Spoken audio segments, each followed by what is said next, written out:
Hello, what's happening? Matt aka with the Frag here. Today we'll be talking about the state of gaming and where DLC is at, how much money game companies are making, and as well as some of my frustration with some of the games I've bought recently, and the overall challenge levels of games. Oh shit! Don't get a first blood grenade on Hanoi very often. That was pretty nice. All right, so talking about games. Got a suggestion on the stream to do this commentary, and talking about Gears 3 having $90 worth of downloadable content on skins and stuff like that just off a release. And I mean, I understand that game companies are there to make money. They're trying to make money, and they're going to do that however they can. However, you gotta have some limits on it.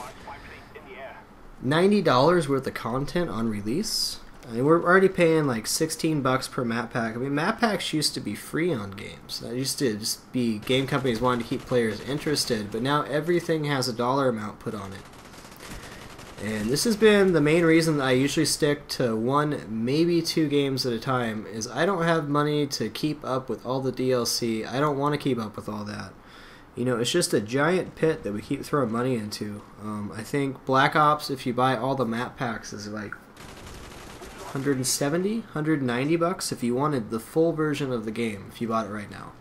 That's a lot of cash to be dropping on a game.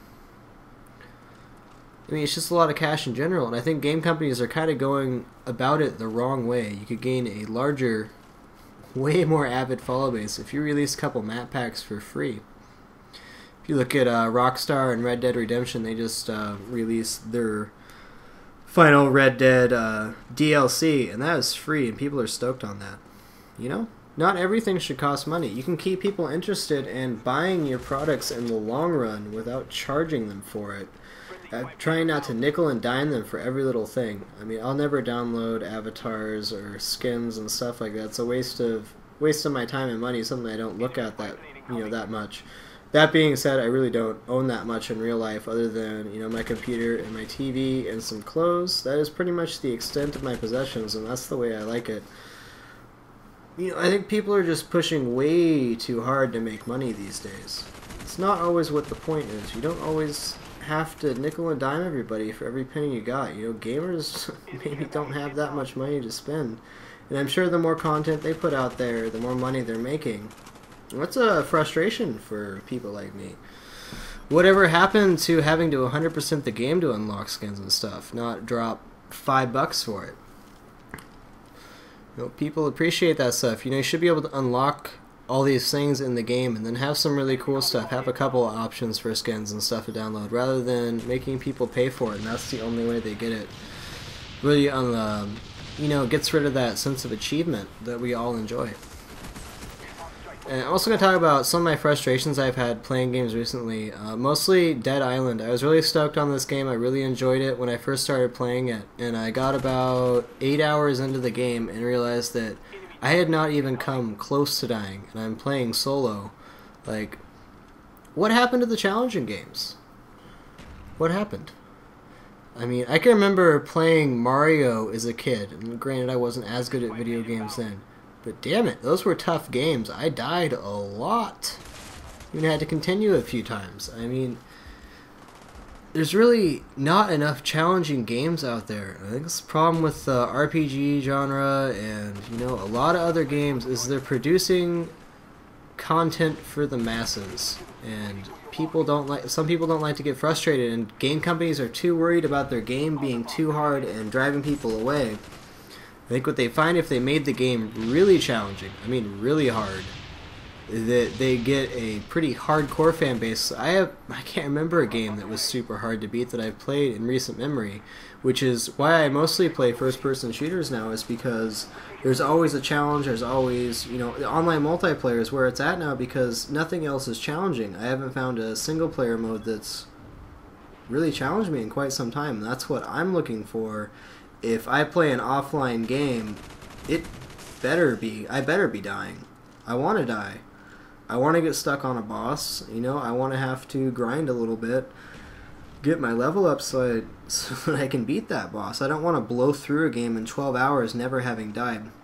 That's just a sign of a really bad game to me. you'll find with the balance with games, they have these difficulties. Oh, you can play the game on like hardcore mode or ultra hard, but then it's like it's too much.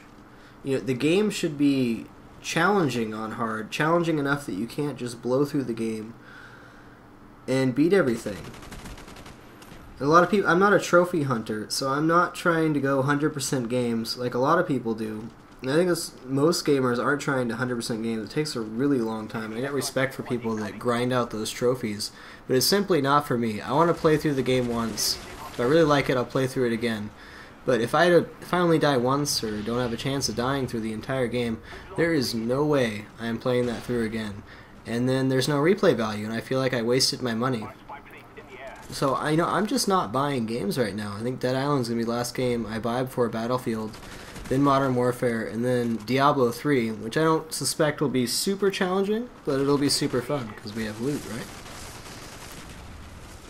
But I'm really waiting for a really good RPG series. You know, one that'll challenge you. You know, have some puzzles that are actually not something a 4-year-old could solve. What happened to tough games?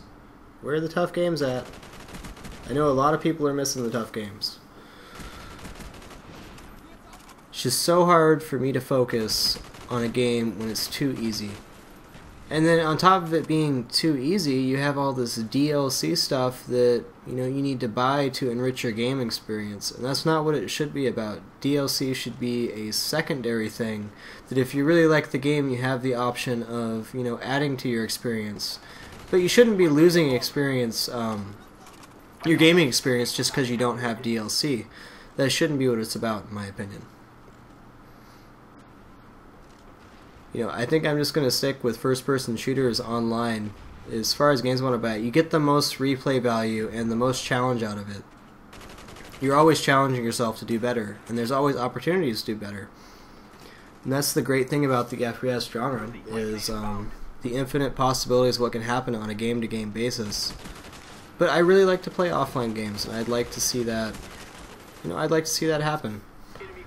I'd like to see a game company step up and make it not about money, make it about making a great game. That's all us gamers want. It's a great, challenging game. That's all I got. Frag out.